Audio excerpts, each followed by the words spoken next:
හයි ලස්සන ළමයි ඔයාලට කොහොමද? මම ඉතින් ඔයාලට පොඩි දෙයක් කියන්න ආවේ. මේක පොඩි දෙයක් නෙමෙයි. මේක ගොඩක් ලොකු ප්‍රශ්නයක්. මොකක්ද දන්නවද ප්‍රශ්නේ?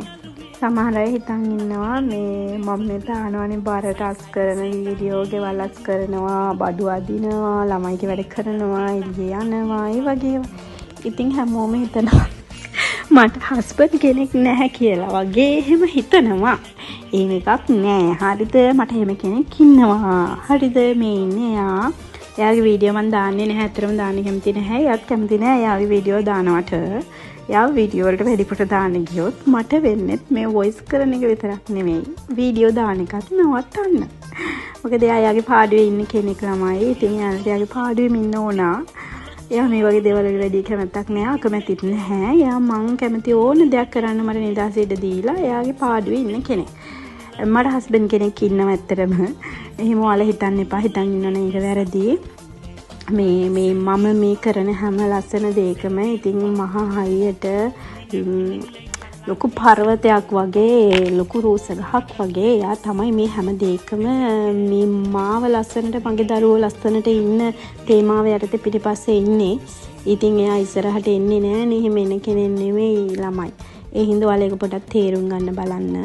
මම මේ හැම දෙයක්ම කරන්නේ එයා උදේ හවස වෙහෙස මහන්සි වෙලා නේ.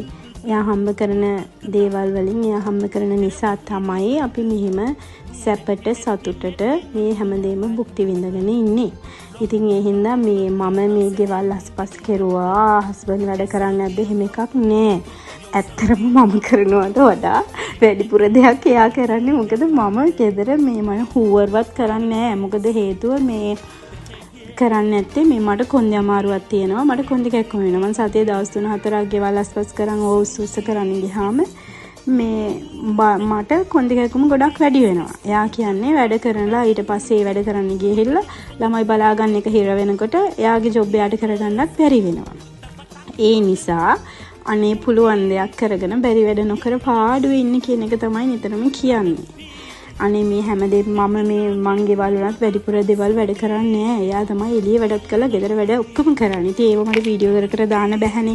නිසා වලින් වැඩියට හිතන්න එපා. මම ඔය දන්න හැටියට කන්න පුළුවන් දෙයක් කියලා කරලා කියලා සුළුවට ළමයි බලාගෙන හරිම සතුටින් ජීවත් වෙන එක තමයි කරන්නේ. ළමයිගේ වැඩ අඩුපාඩුවක් නැතුව මම කරනවා. මොකද ඒවා යාට කරන්න ගොඩක් වෙලාව නැහැනේ. වෙලාව මදි. ඒ නිසා එහෙම ඔයාලා හිතන්න එපා. ඇත්තටම හරි වැරදි. හිතන්නම එපා. මට හස්බන්ඩ් කෙනෙක් ඉන්නවා. එයා එහෙම ඉන්නේ හින්දා තමයි මම මෙහෙම වැඩපළ කරගෙන මේ දේවල් කරගෙන හරි ලස්සනට ඉන්නේ. මේ ගමන මෙහෙම යන්නේ. නැතුව ළමයි මම අවුරුදු දන්න කාලෙකින් අවුරුදු ගානකින් වැඩ කරපු කෙනෙක් නෙමෙයි. දැන් මෙහෙම ඉතාලියට ආපුවම ලොකු කමකට කියනවා නෙමෙයි. වැඩක් කරන්න නැතුව ජොබ් එකක් කරන්න නැතුව එහෙම ඉන්න බෑ හැමෝටම. හරි අමාරු කාලයක් මේක. ඇත්තටම මේ පුළුවන් වුණා නම් මම ජොබ් එකකට යනවා.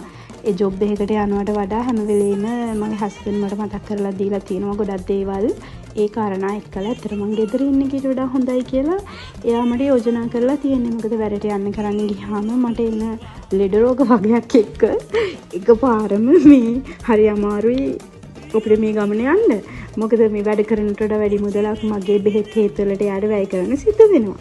ඒ නිසා මට විතරම කියන්නේ මේ බර දෙයක් වුණත් උස්සන්න එපා. පුළුවන් දෙයක් සැහැල්ලුවෙන් උස්සගෙන කරගෙන පාඩුවේ මේ ළමයි බලාගෙන ඔයා මේ ළමයි ටික බලාගෙන හිටියොත් මට ඇති. එච්චරයි යා කියන්නේ. ගෙවල් යකාට ගියද කිසිම මේ මට කියලා නෑ. මට නීති රීති කිසිම දෙයක් මගේ ජීවිතේ දාලා නෑ. ඇත්තටම අනේ දාපු නැති නිසා තමයි අද මෙහෙම උනේ කියලා කියනවා වෙලාවකට. අනේ එහෙම කෙනෙක් නෙමෙයි. මෙහෙම කෙනෙක් ඉන්නවා. ඇත්තටම මේ ඉන්නේ එයා. හරිද? නම පෙලක් වෙලාවට මම ওই කරන වැඩවල භාගයක් පිටිපස්සේ එයා ඉන්නවා. ඉතින් ඒක ගන්න බෑ එළියට. එයාත් ඒක රකමැති. මට මගේ වීඩියෝ විතරක්, ළමයිගේ වීඩියෝ විතරක් මං ගේන්නම්.